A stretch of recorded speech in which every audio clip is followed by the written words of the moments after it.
Hoje, particularmente, nós falaremos sobre a mulher adúltera. Então, eu gostaria que você abrisse a sua Bíblia comigo em João, capítulo 8.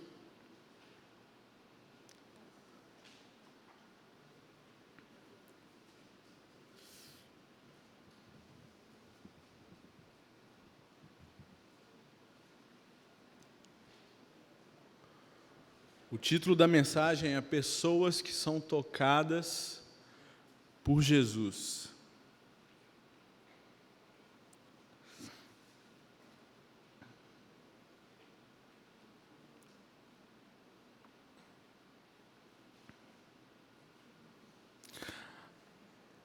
Eu me senti um pouco triste na última mensagem porque eu não citei nenhum filme. Então, para essa valer, eu vou começar falando de um.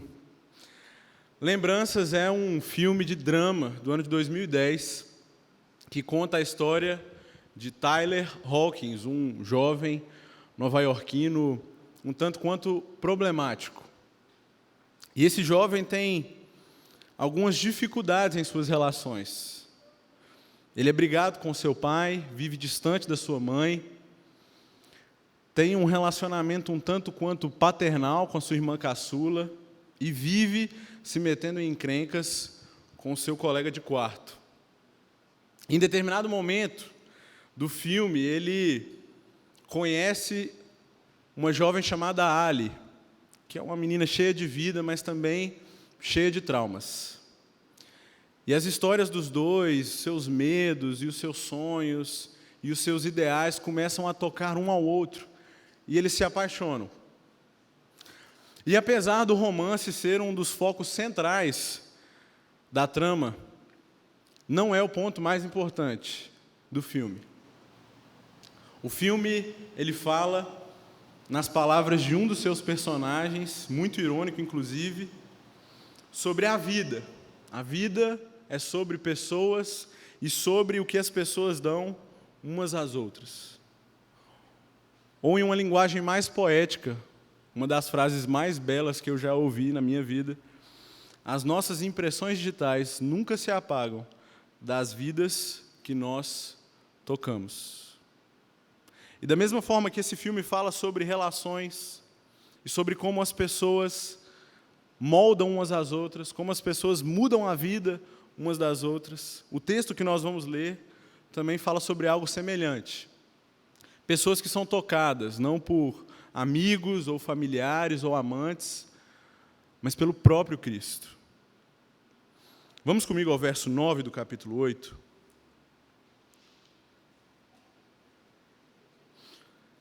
O texto diz: os que o ouviram foram saindo, um de cada vez, começando pelos mais velhos. E Jesus ficou só, com a mulher em pé diante dele. Senhor, nos revela o teu conhecimento, o conhecimento do teu Filho. Aplica a tua verdade em nossas vidas, Deus, e faz com que possamos, nesse encontro com o Senhor,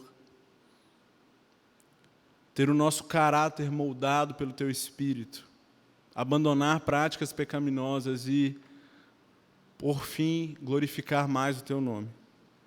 Essa é a nossa oração, em nome de Jesus. Amém. Antes que vocês se perguntem, eu estou pregando pela segunda vez seguida, porque o nosso candidato ao Sagrado Ministério, agora licenciado, antigo conselheiro Antônio, ele foi designado à Igreja Presbiteriana do Geisel. Ele está lá ajudando o pessoal, ficou lá de vez, ele não vai mais poder estar com a gente aqui de forma contínua. Então, ele ia pregar essa noite, eu tive que assumir o lugar dele aqui. Não ache isso chato, tá bom? Prometo que eu vou ficar um bom tempo sem pregar depois disso. Meus irmãos, esse texto de João, capítulo 8, é um texto sublime. Vocês verão ao decorrer da noite que ele é único. Nas palavras de D.C. Riley, comentando o texto, essa narrativa é de caráter peculiar, porque não há nada parecido na gama dos 4 evangelhos com essa narrativa. Antônio Carlos Costa ele vai mais longe. Ele diz que não há nada na Escritura que nos apresenta de forma tão profunda a essência do Evangelho e a personalidade de Cristo. Ele diz que aqui Jesus é revelado com absoluta clareza. E eu concordo com ele. Enquanto nós olhamos para esse texto, nós vemos um Jesus amável, majestoso, encantador, admirável e, sobretudo, perdoador. Vamos ler todo o texto? Vá comigo ao verso 1.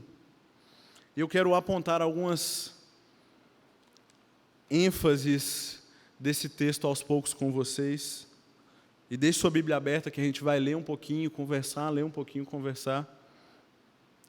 Mas o verso 1 e o verso 2 dizem: Jesus, porém, foi para o Monte das Oliveiras.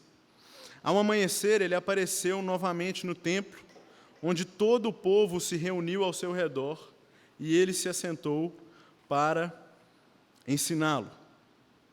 Em primeiro lugar, irmãos, é importante frisar aqui a característica que já surge no texto da pessoa central desta narrativa, dessa história.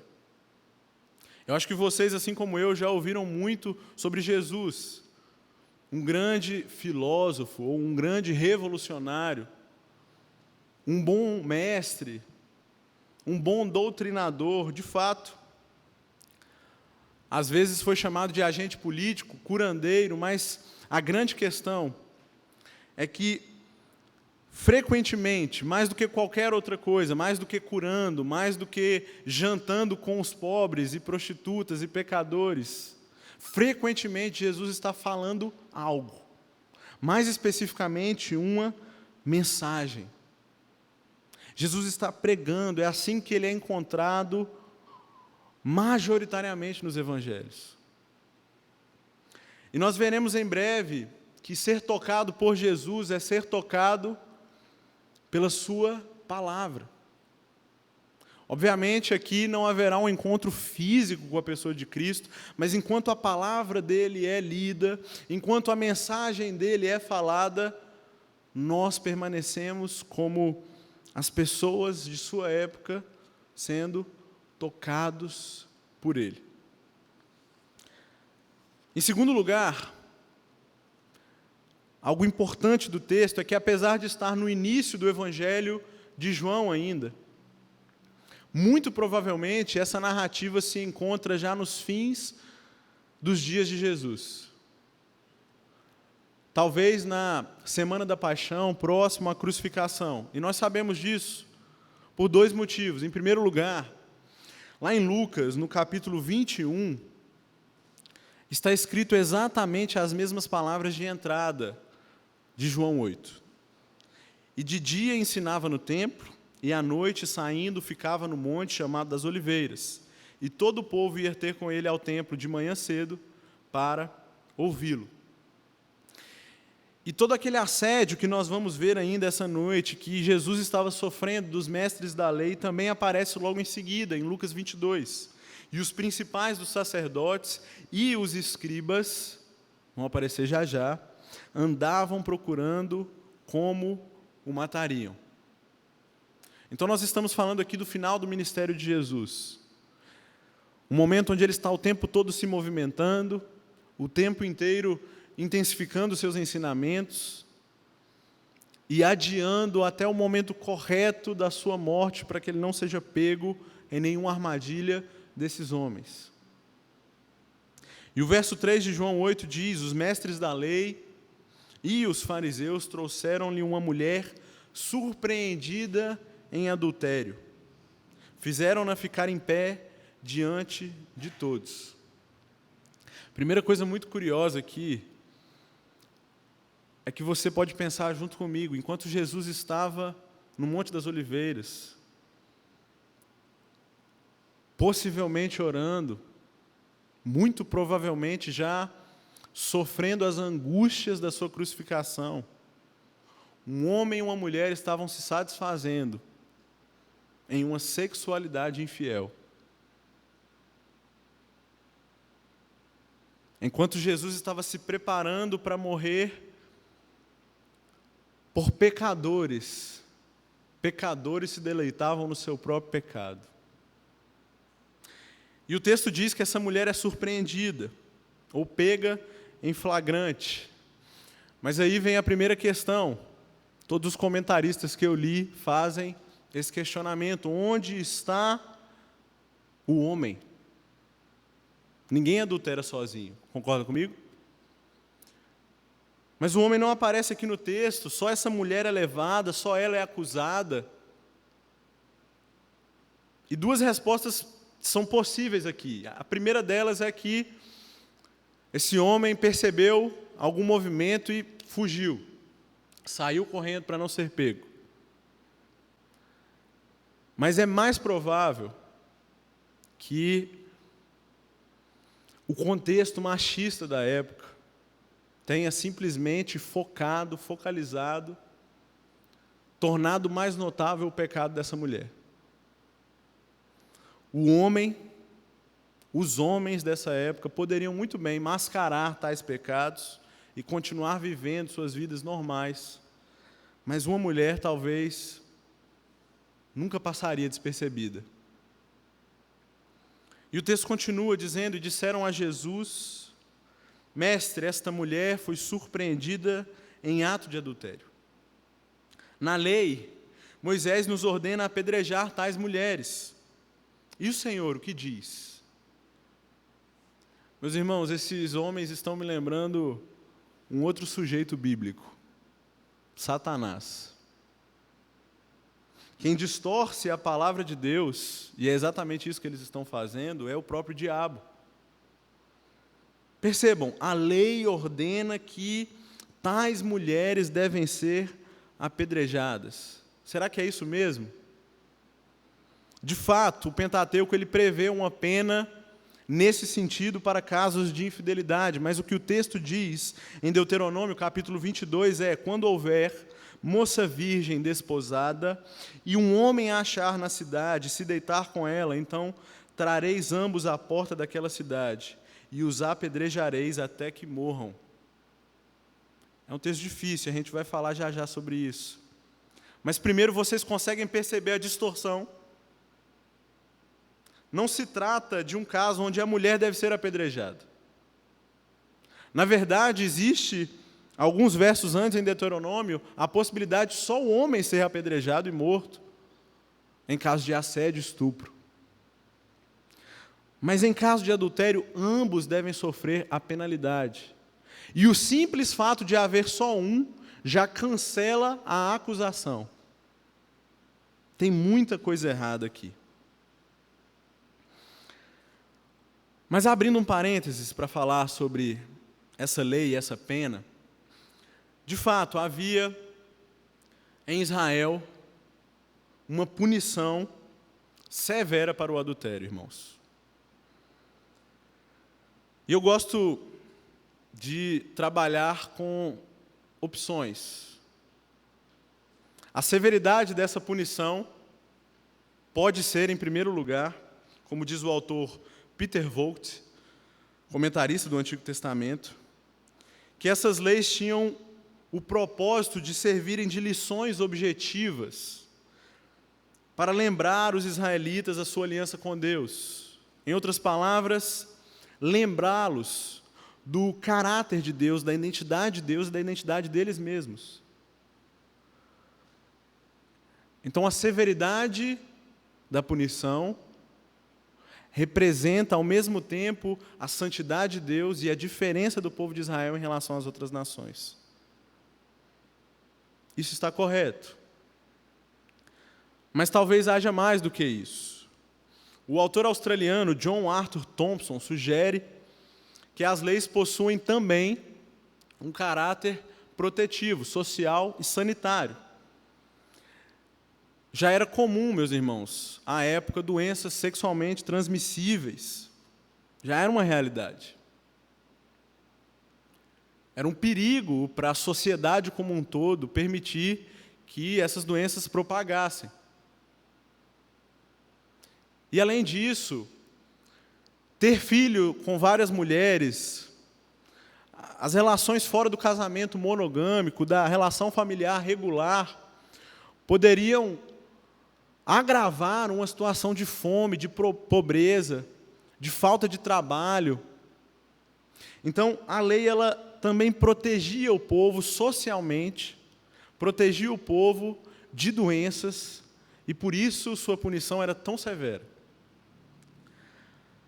Mas, apesar disso ser plausível, e isso nos ajudar a entender um pouco, e talvez até aceitar melhor esse texto tão difícil, eu não posso deixar escapar, e nem amenizar, que, de fato, meus irmãos, acima de tudo isso, a severidade da punição diz respeito àquilo que o pecador merece.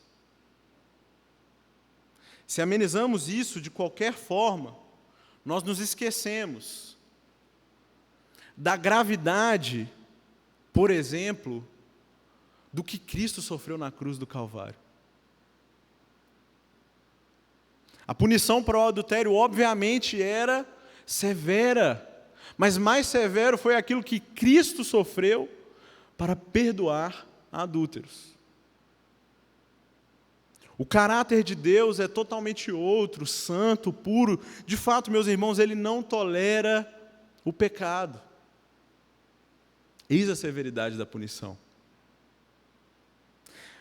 Mas eu acho que a gente se choca mais por causa da nossa cultura. Temos uma cultura erótica, uma cultura libertina, onde a sexualidade é normal.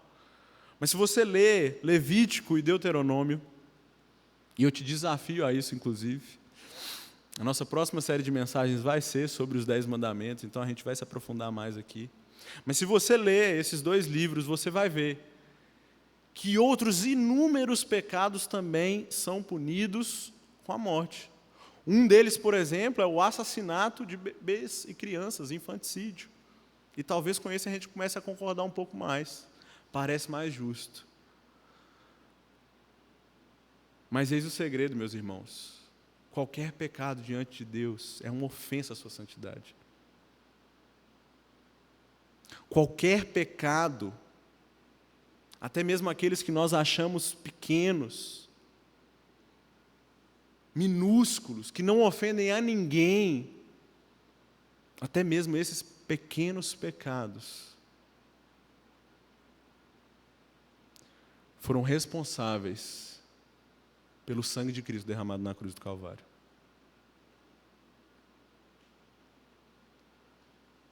Se não houvesse adultério nenhum, ou qualquer tipo de assassinato, se tudo que houvesse fosse apenas uma mentirinha, ou talvez a sua grosseria, rispidez, má educação, se tudo que houvesse fosse um pouco de egoísmo, Cristo teria que morrer na cruz para pagar a dívida do pecado. Não sei vocês, mas o que me choca mais não é pecadores que merecem serem apedrejados, mas um Deus santo que não merece ser crucificado. Fechando parênteses agora e voltando para o texto. Apesar de tudo isso, meus irmãos, os fariseus, os mestres da lei, não estavam preocupados de jeito nenhum com a santidade de Deus. Não estavam preocupados com a depravação do homem, não. Olha o verso 6. O texto diz: eles estavam usando essa pergunta como armadilha, a fim de terem uma base para acusá-lo. Mas Jesus inclinou-se e começou a escrever no chão com o dedo. Vou aproveitar que Jesus se inclinou e vou me inclinar também aqui.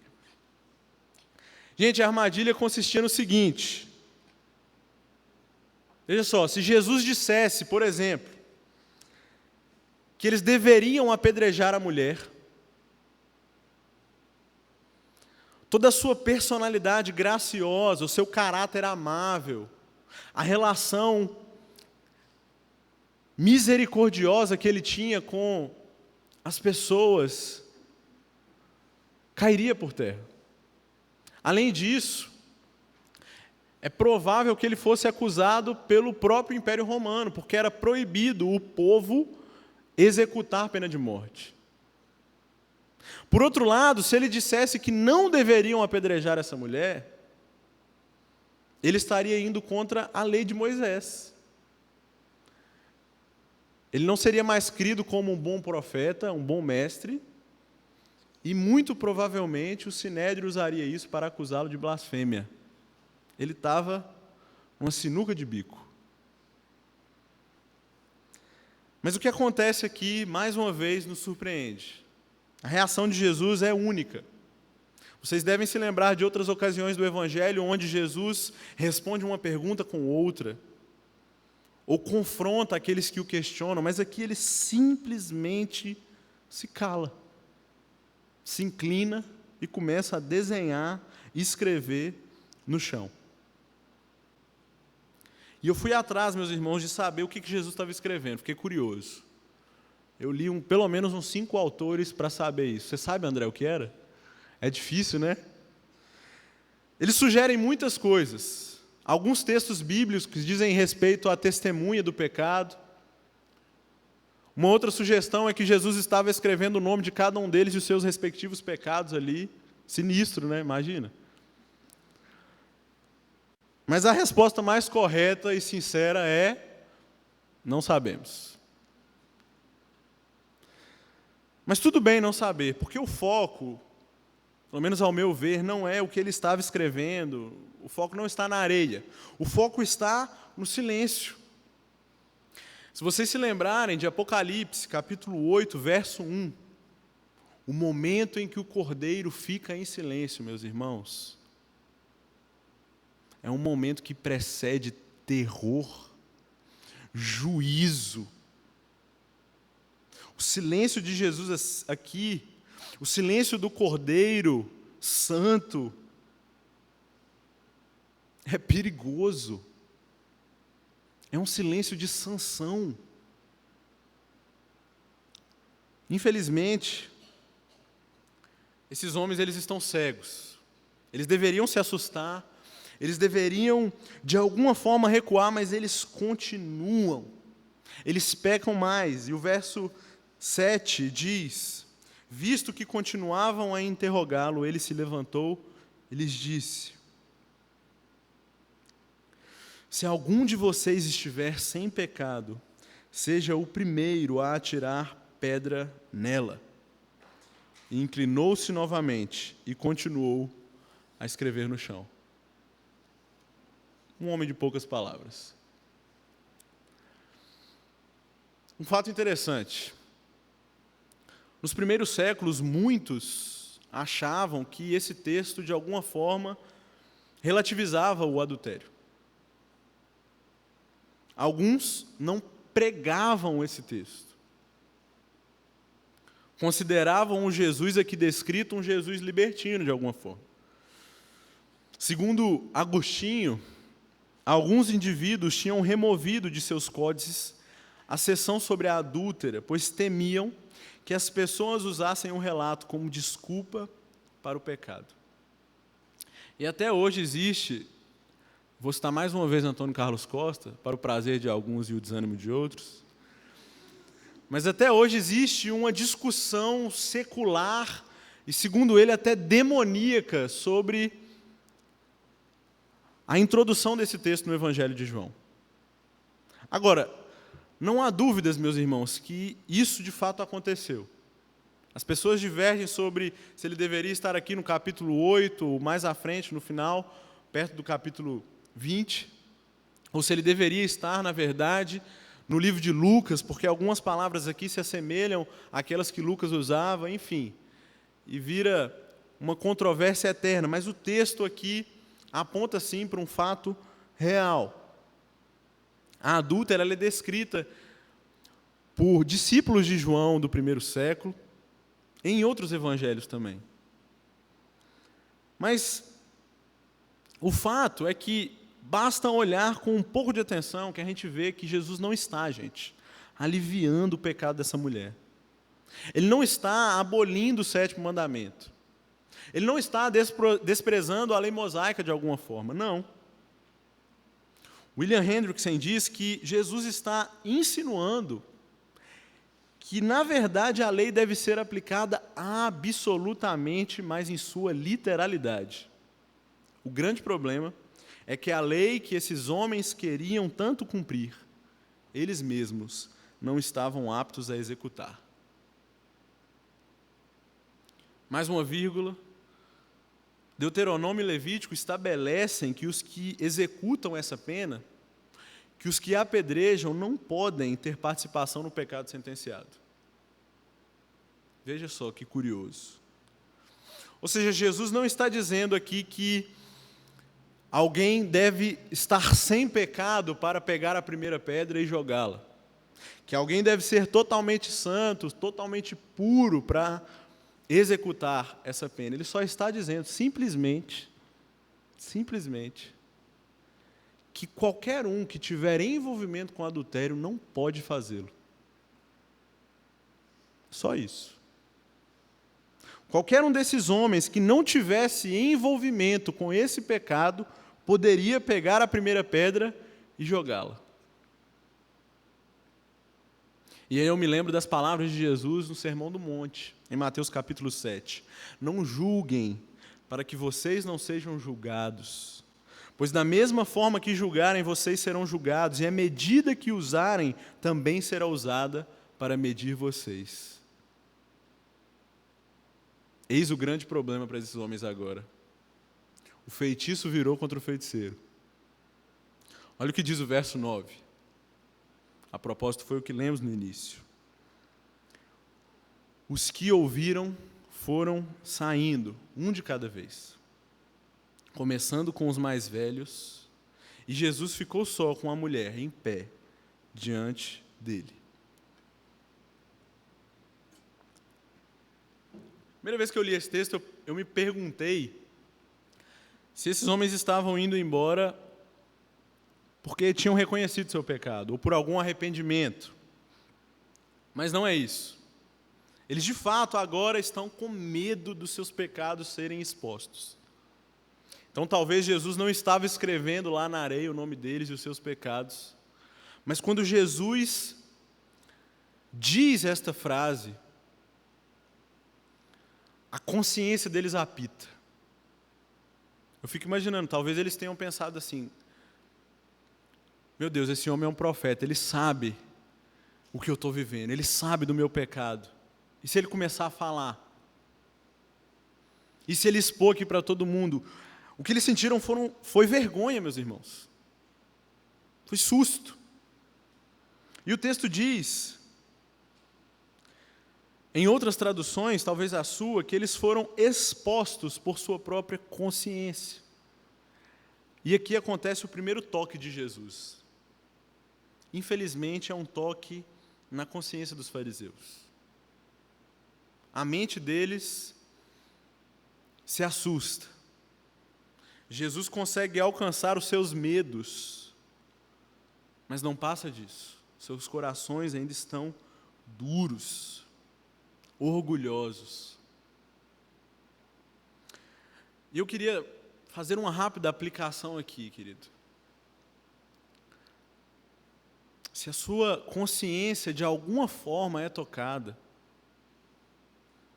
enquanto você ouve a pregação da palavra, enquanto você a lê em sua casa, enquanto você é confrontado por outro irmão, não vire e vá embora. Não teme exposição. Se sua consciência é tocada, meus irmãos, respondam ao Senhor. Chorem. Se arrependam. Bem-aventurados os que choram, reconhecendo que pecaram contra um Deus santo, porque eles serão consolados por esse mesmo Deus santo e gracioso. Esses homens, eles não confiaram nessa verdade. Mas nós hoje temos mais uma, meus irmãos, oportunidade de atender esse chamado. Hoje, se ouvires a voz do Senhor, não endureça o seu coração.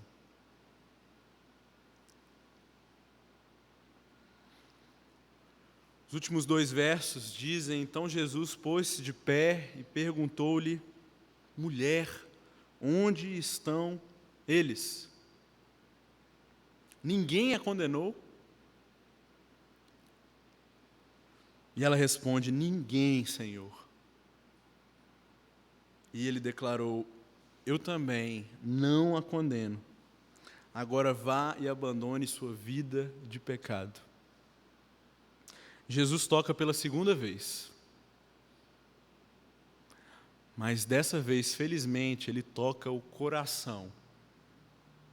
E o coração de uma mulher arrependida. Um coração quebrantado. Rapidamente, meus irmãos, notem a palavra que ela usa para Jesus, Senhor. Se a sua versão é NVI, você vai perceber que no verso 5, os mestres usam a mesma palavra para se referir a Jesus. No original, em homenagem a você, André, vou citar o grego aqui agora. No original, os fariseus dizem tu, você. Não há nem sequer respeito aqui nessa designação. Mas a mulher diz Kyrios, literalmente Senhor, aquela confissão com a boca. Kyrios, o título dado a Deus.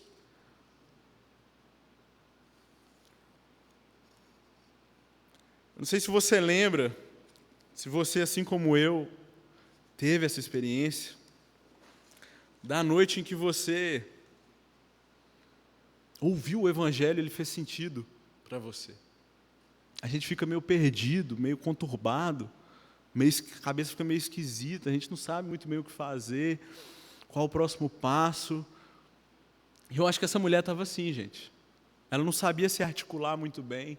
Imagina, como falar com esse homem, o primeiro homem com quem ela teve contato, que a respeitou sua integridade, que a amou verdadeiramente, que não pediu nada dela. Um homem maravilhoso, e que além de tudo isso,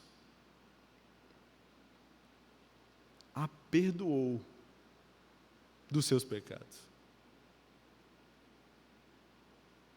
E mesmo que ela não consiga demonstrar, mesmo que ela não consiga conversar direito, são poucas as suas palavras aqui mesmo, mas Jesus reconhece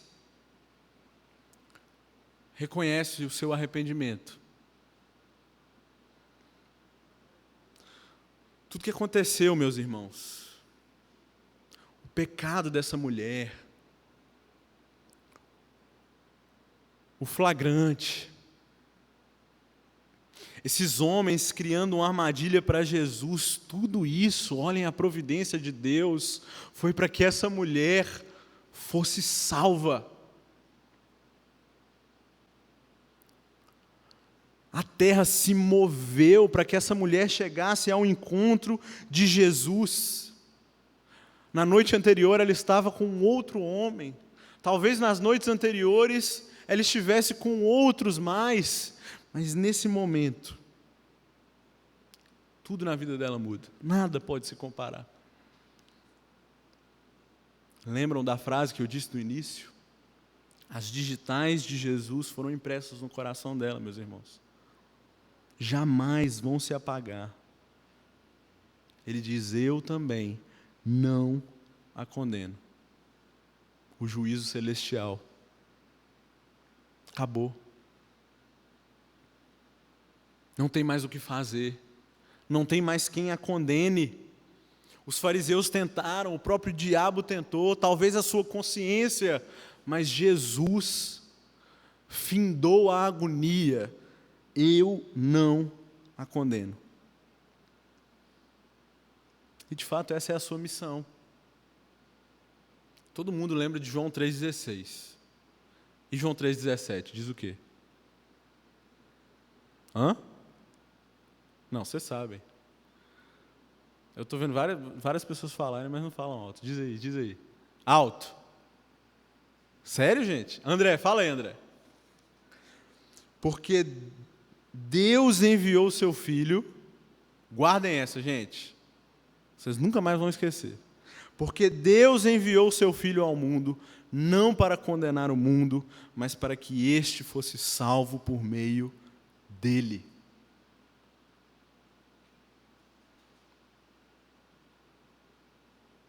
Guardaram, né? Vou mandar João Paulo perguntar aqui semana que vem para vocês. A propósito, já fazendo esse paralelo, olha que interessante.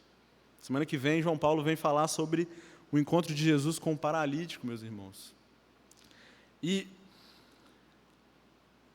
você só pode mandar um paralítico pegar o seu leito, se levantar e ir para casa, quando ele é curado, quando ele é habilitado a andar.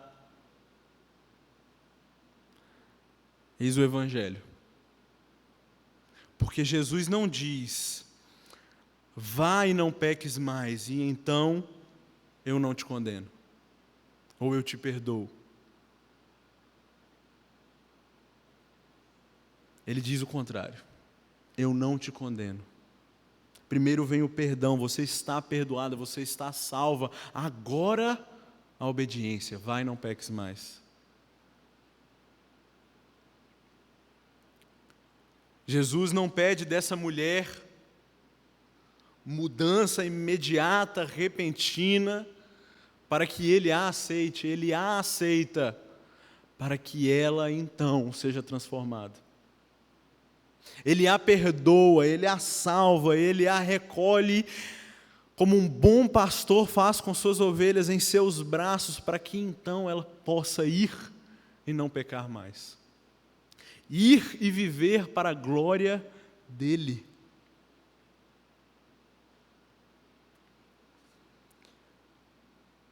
Eu também não te condeno. A gente vai fazer uma dinâmica já já, mas eu queria antes disso fazer duas aplicações. A primeira delas,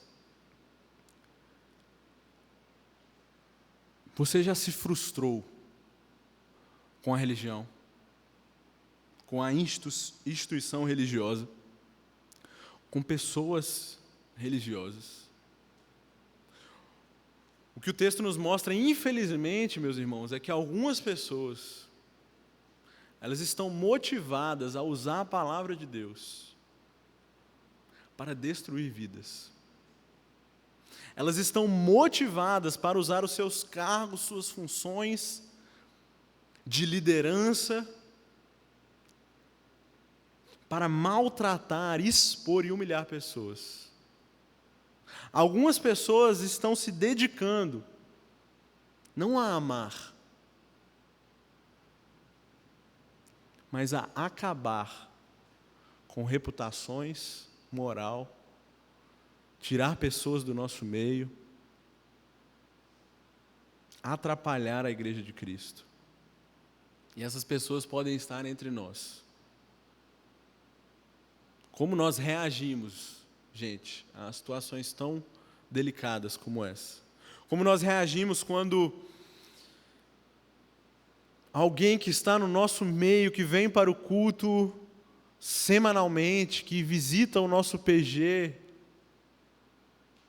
aparentemente está tentando nos atacar, nos ferir, nos magoar?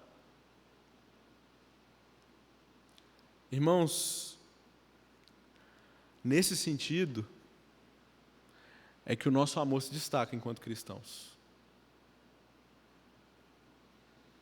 É nesse sentido que nós realmente levaremos tapas nas duas faces.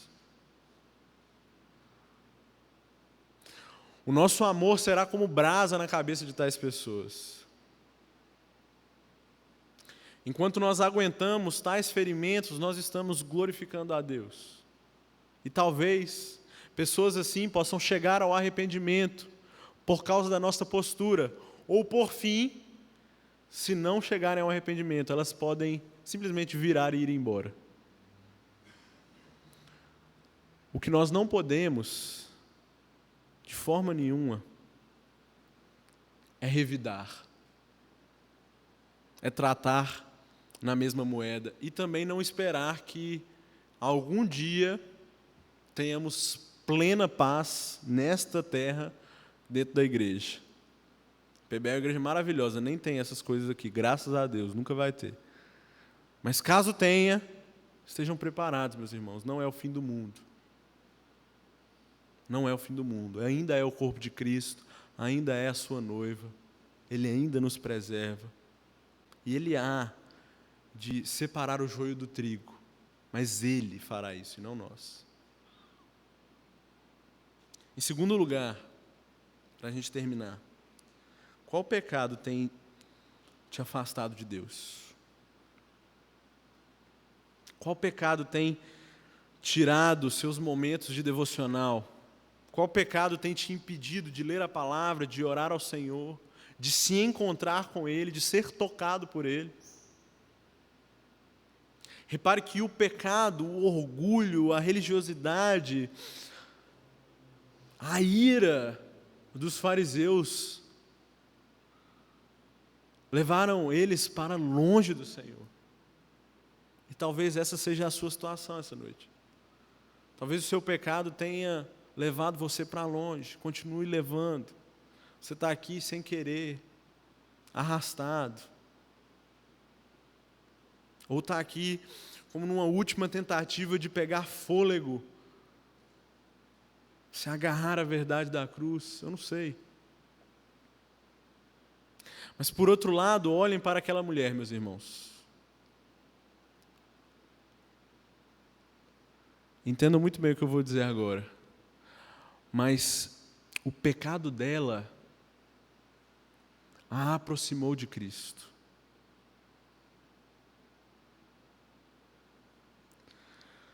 Ela se vê ali naquele momento como depravada. Ela se vê como suja, como trapos de imundície. E tal pensamento, meus irmãos, que é verdadeiro, inclusive, ele só pode nos direcionar para mais perto de Deus. Igor Miguel uma vez conta que no gabinete dele, atendendo uma jovem mãe, ela estava reclamando da sua vida, do seu contexto ali familiar e tal, e ela dizia: Igor, eu estou me sentindo inútil, sabe? Desabafando com ele. E com todo o amor do mundo, diz ele que respondeu assim: mas você é mesmo. Você é totalmente inútil. Eu sou inútil. Nós somos inútil. Mas é justamente na nossa inutilidade, na nossa fraqueza, é que nós conseguimos, meus irmãos, nos render a Cristo. Enquanto nos vemos como fortes, enquanto nos vemos como orgulhosos,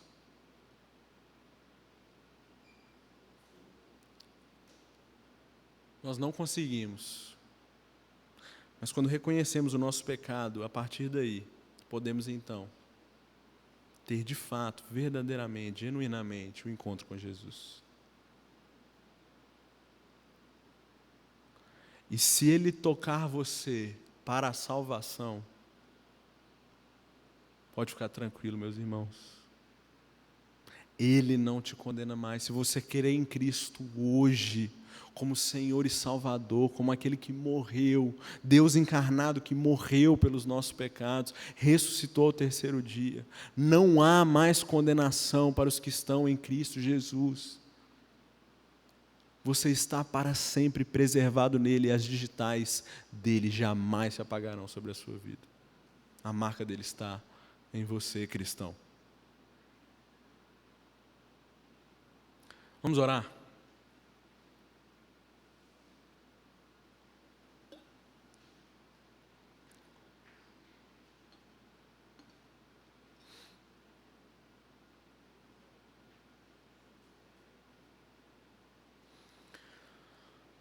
Pai, muito obrigado pela sua mensagem salvadora, singular, sublime.